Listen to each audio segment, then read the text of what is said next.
કોઈ પણ જગ્યાએ જાઓ, ઇમામ જાફર સાદિકની હદીસ છે, જ્યાં સુધી તમે એમની મારે આ યુસુફ બિન નૂન કે જે હઝરત મૂસા અલૈહિસ્સલામના વસી હતા અને આ નબી બની ઇસ્રાએલના નબી તરીકે ઓળખવામાં આવે છે.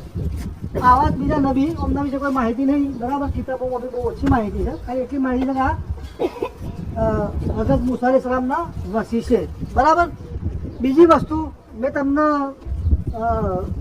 મસ્જિદે બુરાદામાં વાત કરી ને તો મૌલા ઇસ્લામે જાટ પેલા કાંડા ઘેરાને કહ્યું તો એવું પણ કહેવાય છે કે આ જે યુસુફ બિન નૂન છે ને એમની ખબર ત્યાં પણ છે અને આ પણ છે, બે રિવાયાતો છે, બરાબર.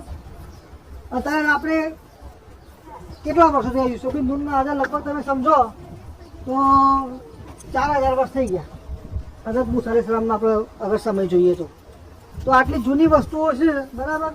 તો શક્ય છે કે એમની બે ત્રણ જગ્યાઓ મારૂફ હોય, કારણ કે ઘણા બધા નબીઓની 4-4 5-5 કબરો છે. આપણે અહીંયા જશું આપણે નબી અયુબના કૂવો, તો નબી અયુબનો કૂવો 3 જગ્યાએ છે, અહીંયા બી છે, પેલેસ્ટાઇનમાં બી છે, બરાબર, ને ઈરાનમાં બી છે. એટલે આ રીતે એમ, એટલે આવી બધી રિવાયતો ઘણી ઘણી હોય છે અલગ અલગ.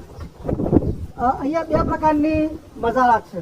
એક પ્રકારે કે જે મારૂફ નથી, મારૂફ એટલે પ્રખ્યાત, એટલે રિવાયતોમાં બયાન છે 4 જગ્યાઓ, પણ કોઈ ચોક્કસ કહેતો નથી કે આ જગ્યા એમની જ છે, પણ આપણું યકીન છે, બરાબર. તો આપણે ગમે તેની ખબરનું જાહેર કરશું, બરાબર. અલ્લાહ આપણે એમના સુધી આપણું જે નજરનું છે પહોંચાડી દેશે.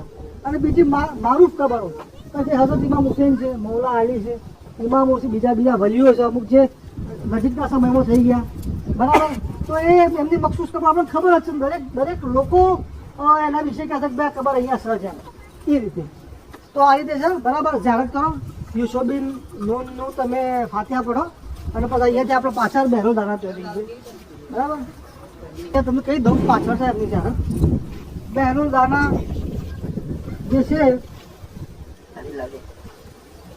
એ હઝરત ઇમામ જાફર સાદિક અલૈહિસ્સલામના જમાનામાં થઈ ગયા અને ખલીફા હારૂન રશીદના એ કુટુંબી હતા. જે ખલીફા એ સમયે બગદાદના હતા, જે હારૂન રશીદ એમના કુટુંબી હતા, એમના સગા હતા. તો એ વખતે આપણે જાણીએ છીએ કે ખલીફાઓ અને ઇમામો વચ્ચે ક્યારે પેલું થયું નથી, એકબીજાના દુશ્મનો રહ્યા છે ને ઇમામોને ઝેર આપીને એમને શહીદ કરવામાં આવેલા છે. તો બહેરું દાનાનો વધારે પડતો ઝુકાવ ઇમામ તરફ હતો અને એમને ડર હતો કે એમને કતલ ના કરી દેવામાં આવે, કારણ કે એ વખતે એવું હતું કે જે ખુલ્લેઆમ ઇમામોની પેરવી કરતા હતા એમને કતલ કરી દેવામાં આવતા હતા. એ વખતના જમાનાનો ઉસૂલ હતું. તો એ સમયે બહેલુલ દાણે પાગલપન પોતે ગાંડા છે, બરાબર. એવું એની અંદર એવું હતું કે બહેલુલ દાનાને હારૂન રશીદ નક્કી કર્યું કે તમને કાઝી બનાવવું જોઈએ. કાઝી એટલે ખબર પડી ને, મને હારૂન રશીદ મને કાઝી બનાવવાનું કહેતા હતા. પોતે દાના એટલે બુદ્ધિશાળી હતા. દાનાનો મતલબ ત્યારે બુદ્ધિશાળી. તો પછી કાઝી બનાવવાની વાત આવી કે એમને ઇમામ જાફર સાદિકથી મશવરો કર્યો.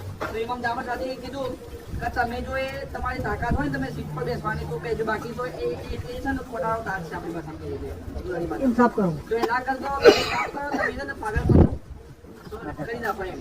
એટલે હાથે કરી એ ના બેસવા માટે પાગલ બંધ થઈ ગયા એમ, દોડ ચાલુ કરી નાખ્યું. નકર હું પાગલ ના થયો તો મને બેસાડી દે જબરદસ્તી કે તમે આ કાઝીનું પદ સંભાળો એમ. તો પછી એમને પાગલનું ચાલુ કરી નાખ્યું. એટલે આપણે ખબર પડી ગઈ કે અમને આ નથી આવી કાઝીની. પછી પાગલપનની અંદર પછી હારૂન રશીદ જુબેદા એ બંને એક દિવસ જતા હતા રસ્તાની અંદર. તો હારૂન રશીદ એક માટીનું ઘર બનાવતા હતા એમ. તો એ જુબેદા છે ને થોડા ઈમાનદાર હતા. તેમને કીધું પહેલું તમે શું કરો છો? ઘર બનાવો. પહેલું દાદાએ કીધું કે તમારે લેવું છે એમ. તો જુબેદા કે હા બોલો શું કિંમત છે એમ. તો તમારા ઘરાનો હાર બનાવી દો એમ. અને હારૂન રશીદ પાગલ સાથે શું વાત કરે તું એમ. તો પછી એ બીજું જુબેદા હા કરીને આપી દીધો. પહેલું દાદાએ જન્નત એમને આપી દીધી એમ.